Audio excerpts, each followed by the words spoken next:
Welcome to Firing Line Debate on Nuclear Power. Michael Shellenberger, Dr. Matthew McKinzie. Is nuclear power safe? This is the best available peer-reviewed scientific study. Deaths from different reliable sources of energy, and nuclear comes out the lowest. Chernobyl happened when I was 15. It was terrifying. But it turns out the best available science from the United Nations, at most 200 deaths over an 80-year period. To give you some perspective, the worst energy accident was a renewable accident. The Banqiao Dam collapsed and killed almost 250,000 people. But more people die from a pipeline exploding in South San Francisco or from Deepwater Horizon than died at 3 Mile Island or Fukushima. We know 7 million deaths annually from air pollution, according to the World Health Organization. My friend, the climate scientist James Hansen, points out that nuclear power has actually saved nearly 2 million lives today just by preventing the burning of fossil fuels. For the global climate leader, the main reason is fracking for natural gas, which NRDC opposed, but it actually reduced U.S. emissions more than any other country in the world over the last 20 years. U.S. emissions went down 22% below 2005 levels, compared to 17% had we implemented cap and trade. But our global promises were 17% below 2005. We reduced them 22%. And yes, there was a pandemic last year, but the difference was marginal, insignificant. We still would be the largest. Basically, things have been going really well. On a big picture perspective, extreme poverty has declined from 44% to 10%. Life expectancy globally has risen from 40 to 70%. We're having fewer and fewer kids. We produce so much food. It's shocking. Like all of you, I'm sure, struggle with too much food. We've never produced bigger food surpluses in the world. Irrigation, fertilizer, tractors are the key to growing a lot of food. Energy consumption is the key. Yeah, Germany reduced its energy consumption a little bit, but they're still using a lot more energy than India, Indonesia, and Vietnam. The claims of radical emissions reductions from energy efficiency that have been made by NRDC and other groups are just irresponsible and proven wrong through decades of empirical analysis. If you're worried about extreme weather events, you can't rely more on weather-dependent energy. So wind produced 2% of its capacity during the blackouts. The worst one of the blackouts, nuclear plants produced 73%. There's this misinformation that somehow there was a similar performance by different energy sources. We can see at a global level, the only thing that really matters is nuclear power. Look at the countries in green. These are nuclear heavy countries and states. We spend about the same amount of money on solar and wind as we spent on nuclear, but we got twice as much energy out of the nuclear. Just look at France and Germany. You have to look at countrywide scales.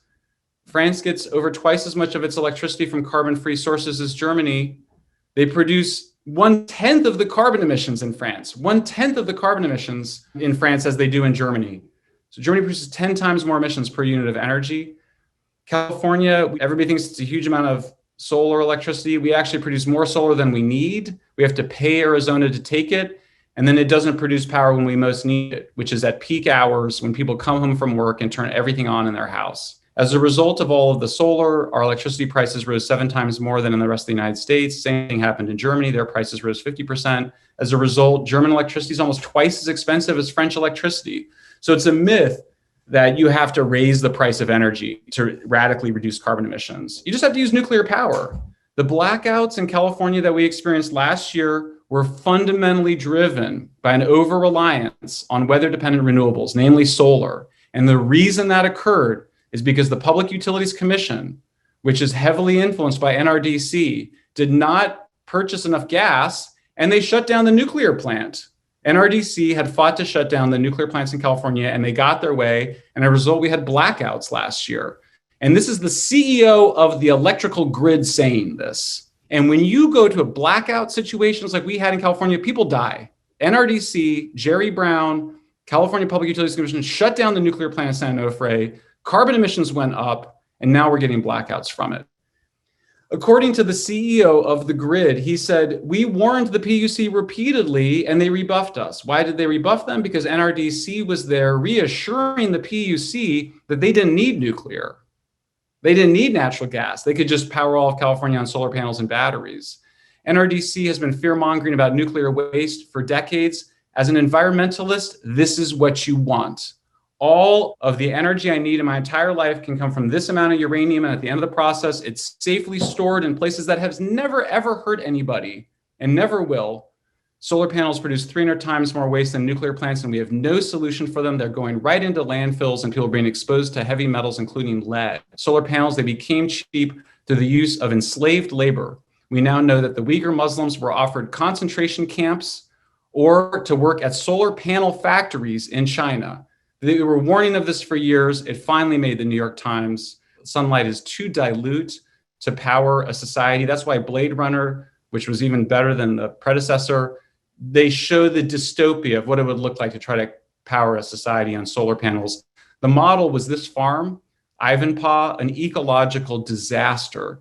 Requires 400 times more land to generate the same amount of electricity from solar as it does from nuclear. But NRDC is trying to shut down the one on the right and build more of the one on the left, even though it's massive impacts on the environment. We saw biologists speak out to the most important progressive environmental magazine, talking about their trauma of having to kill baby desert tortoises, which are a critically endangered species, to build that solar farm. This is what it means to save the environment. There is zero pollution coming out of this plant. NRDC fabricated misinformation in the 60s, suggesting that the warm water that came out of this plant somehow had an effect on sea life. In fact, it's abundant with sea life. The sea lions and the seals come close to the plant because they like that warm water, just like we do. It's abundant with fish. Those who see nuclear for what it truly is, which is the only way to lift everybody out of poverty while reducing our environmental impact to zero. We're small now. I don't have the $100 million a year that NRDC gets from natural gas companies and solar panel makers. I don't have that resource. But we're telling the honest truth about energy and the environment against the misinformation of groups like NRDC, Sierra Club, Jerry Brown, and Governor Gavin Newsom for the last 50 years. Thanks so much for inviting me to participate. It's a very important conversation. Dr. McKenzie, you can begin your opening statements whenever you're ready. The nuclear problem, it lies at the intersection of energy and economic policy, climate change and the environment, homeland security, and national security. I did my PhD in nuclear physics. I've always felt a sense of wonder about the atomic nucleus. I'm an environmentalist. On nuclear energy, I'm a pragmatist. I want to know what tools will work to address the problem of climate change and provide reliable, affordable electricity. So let me start with our proposition, which is a US nuclear renaissance is needed and affordable. If a huge growth of new nuclear in the US is needed and affordable, well, then we have a ready resource to apply to our problems. But if a US nuclear renaissance is not needed, we have a choice based on affordability and risk reduction and resource allocation. My position in today's debate is a US nuclear renaissance is not affordable, and lots of new nuclear isn't needed to address the climate or for reliable power generation. We have 53 years of experience generating electricity from nuclear power in the US to think about. In the 70s and 80s, the US built about 100 of what are called Generation 2 reactors, pressurized water, boiling water reactors, most of which are operating today. These are the existing nuclear reactors, not part of the US nuclear renaissance we're debating, but our current context. For the last 25 years, about half of the nuclear era, that US nuclear capacity has been astonishingly constant, about 100 gigawatts. A few reactor closures were balanced by power uprates. One new nuclear reactor came online. Many plants eventually ran almost 24/7, high capacity factors, 90% or above, a remarkable number. Nuclear waste was produced and stockpiled at reactor sites, over 70,000 metric tons. Why weren't more nuclear plants built in the last 25 years? Well, we learned about the high costs of nuclear and nuclear risk. In fact, in the US, we've canceled more reactor projects than we ever built. So today, 28 states have nuclear power plants, most east of the Mississippi River. Right now, the average age of these plants is 40 years. That's getting old for a nuclear plant. Operations costs go up, major components may need replacement. That cuts into cost competitiveness with renewables and natural gas. And so we're starting to see nuclear plant retirements. In some cases, the retirement was about botched repairs. San Onofre or Songs in California, Crystal River in Florida are examples.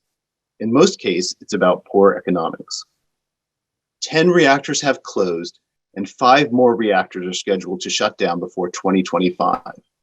What's the average age of retirement for a nuclear plant so far? 42.6 years.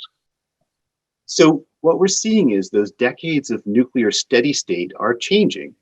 Nuclear energy is slowly trending downwards in the US. In response, 5 states are offering carbon subsidies to uneconomic nuclear plants: Illinois, New Jersey, New York, Ohio, and Yale State of Connecticut. But all of this begs the question, if some existing nuclear plants in competitive power markets are in trouble economically, can we afford to build a few new plants or even a nuclear renaissance? It turns out we tried to have a nuclear renaissance. It got started with nuclear incentives and subsidies in the 2005 Energy Policy Act. 13 utilities came forward with plans for 31 new reactors. How many are online today? 0. Most were canceled before the ground was struck. 4 went forward.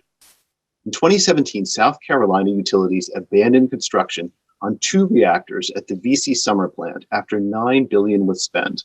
They were facing a ballooning $21 billion price tag and schedule delays. That failed nuclear project is 18% of customers' electric bills. Right now, that hurts. Today, there are only 2 nuclear reactors under construction in the US at Plant Vogtle in Georgia. Their promise? $14 billion and finished by 2017. Now the 2 Georgia reactors cost $28 billion, twice as much, and they're still not finished. Rebar had to be redone. Inspections found 80% component failure rates. What were the federal subsidies for Vogtle? $12 billion. Meanwhile, customers in Georgia are already paying for the plant. If Georgia had put that money into wind and solar energy, it could have generated 3 to 5 times as much carbon-free power every year. And wind and solar projects go up quickly. In this climate emergency, we just don't have time for high capital cost, lengthy, uncertain nuclear projects. Are new advanced reactors economical and ready to scale up? We're far from knowing that yet. There are basic material science questions out there.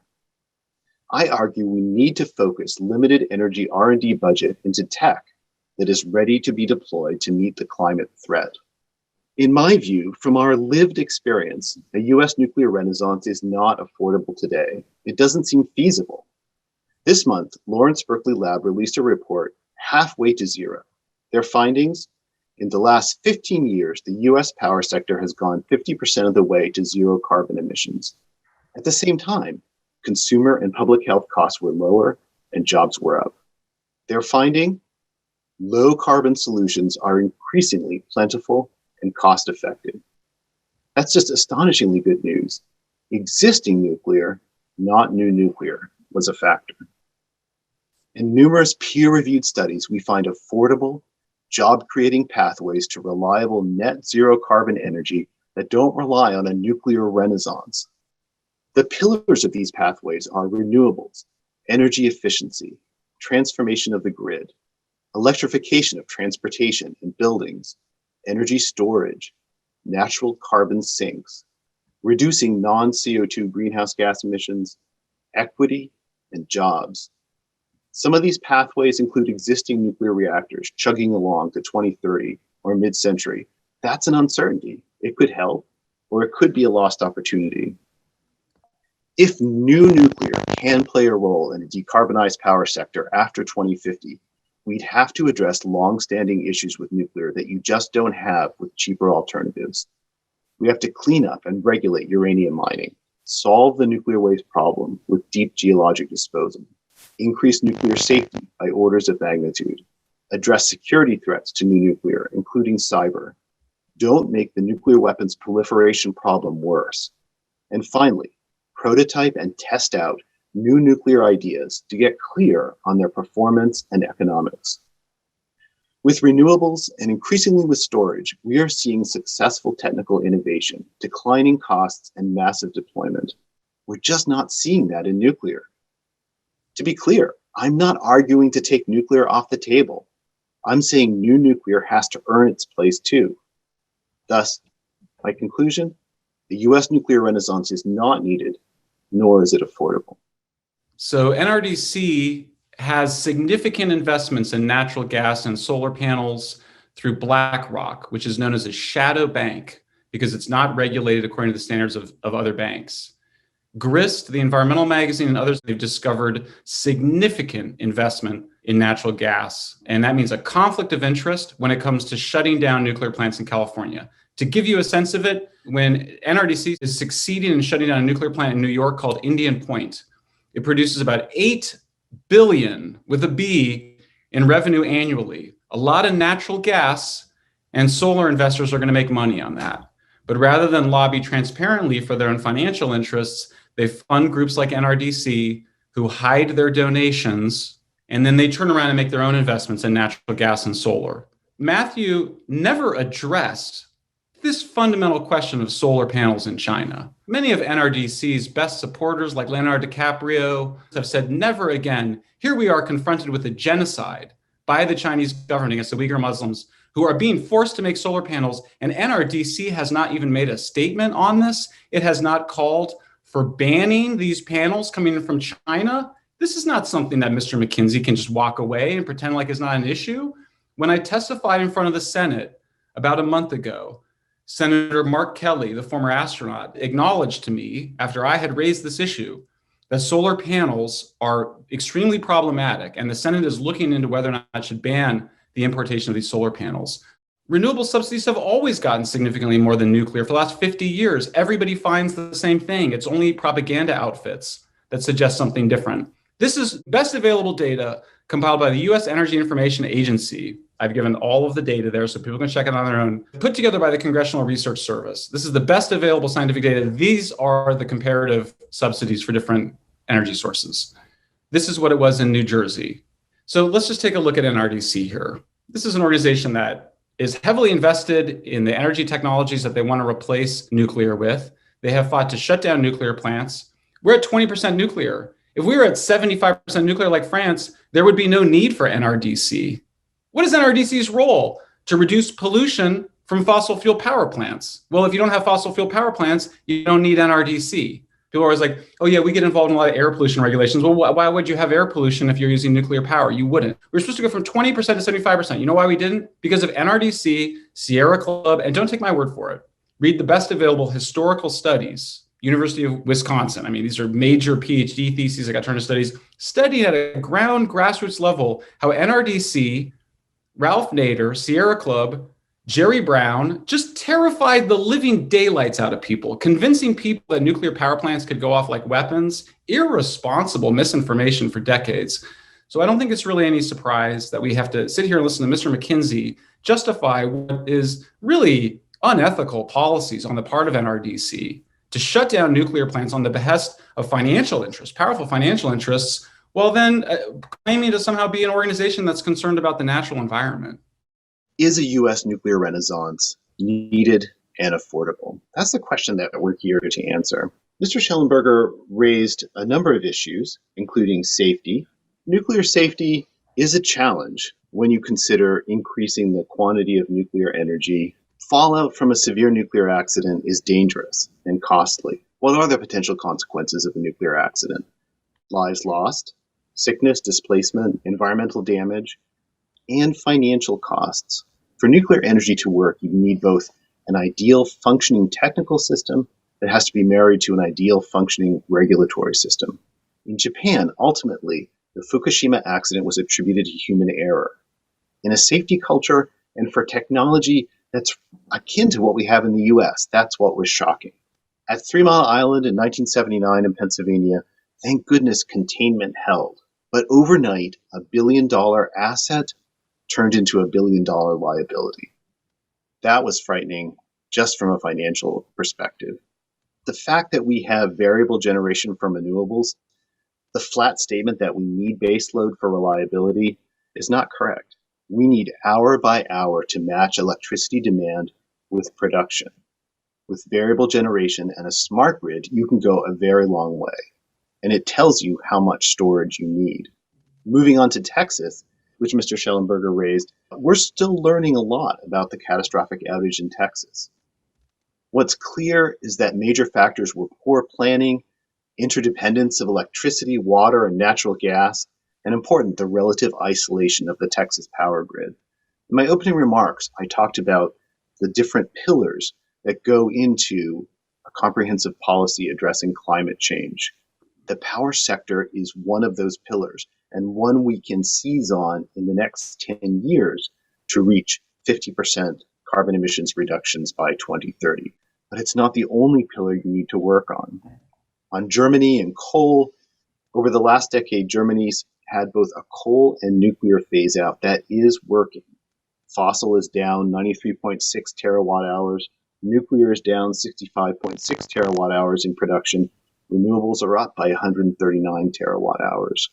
On nuclear waste, consistently, we haven't been able to manage the nuclear fuel cycle. That includes everything from uranium mining to fuel manufacturing to what to do with the waste.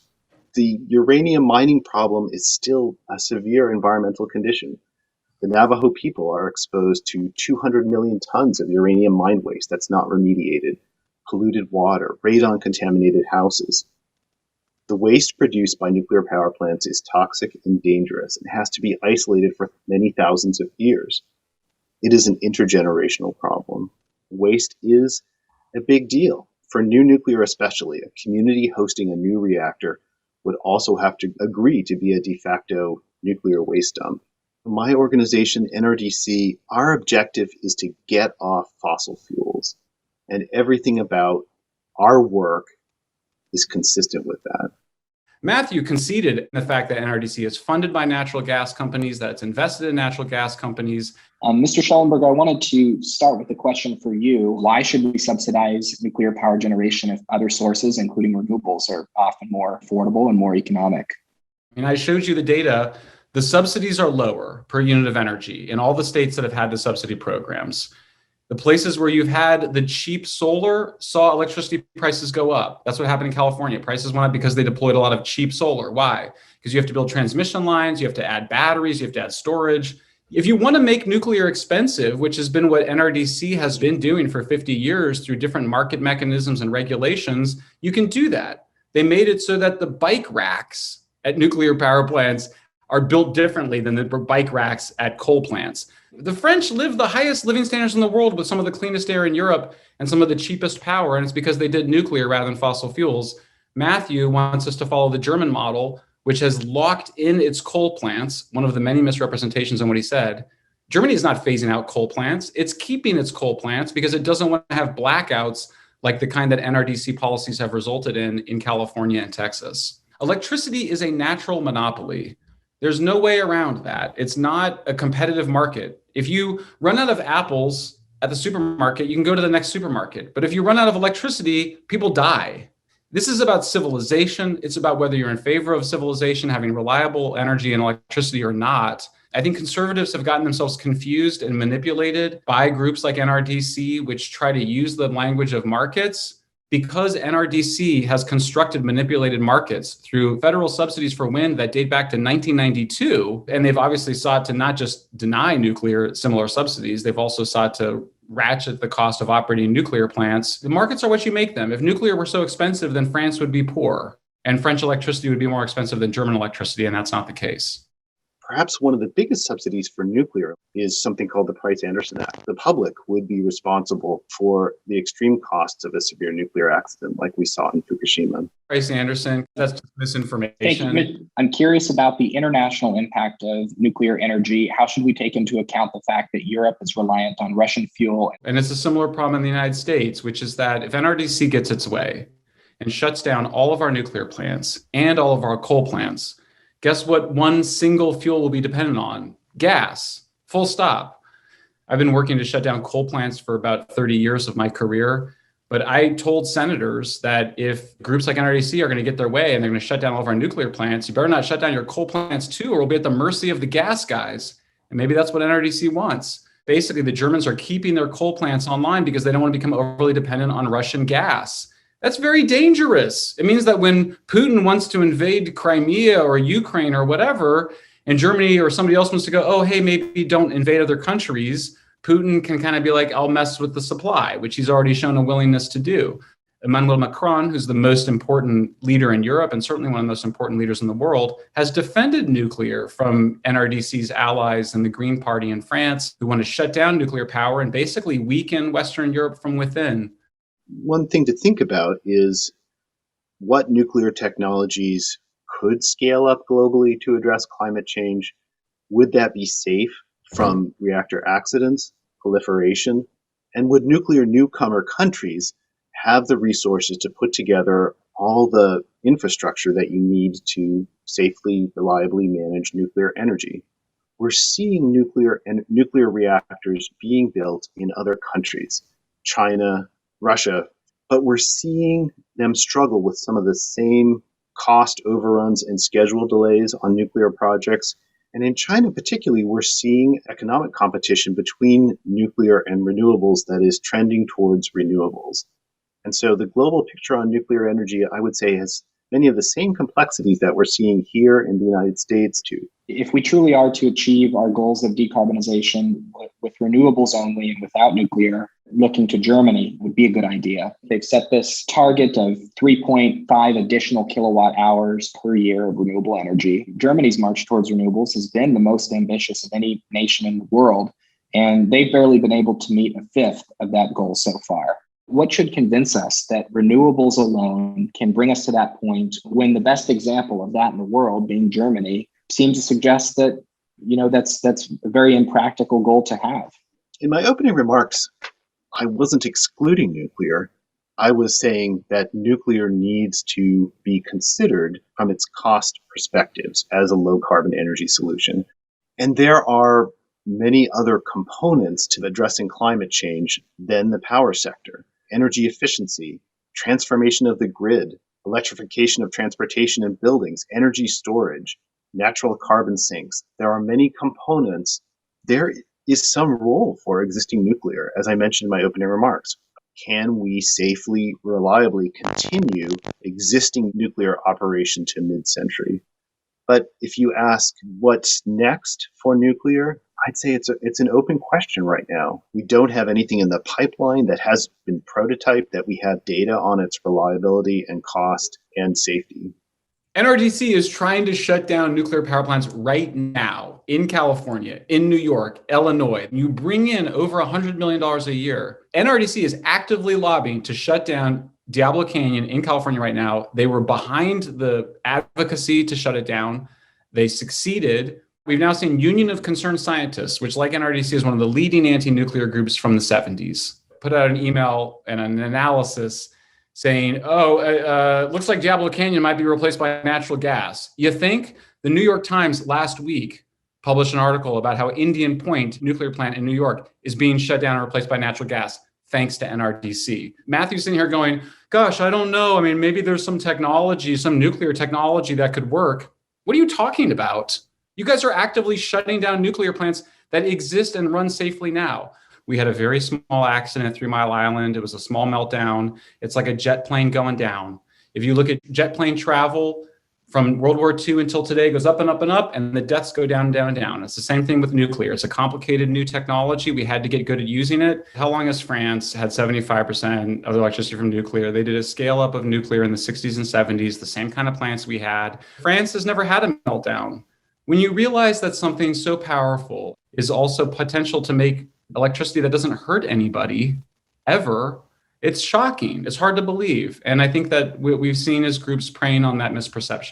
Since we started with Mr. Shellenberger, we'll start closing statements with you, Dr. McKenzie. Mr. Shellenberger has not injected enough truth into our conversation today, enough factual basis for us to really consider his side of the perspective.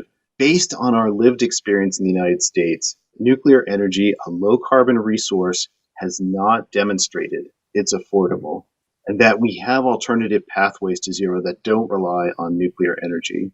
The existing nuclear reactors, the state subsidies to extend their lives because of their low carbon attributes, NRDC is engaged on this. We have best principles that we put forward that included financial transparency, time limits, assurances of safety, and importantly, when inevitably these reactors close, their replacement by energy efficiency, renewables, and other clean resources that can get us to zero.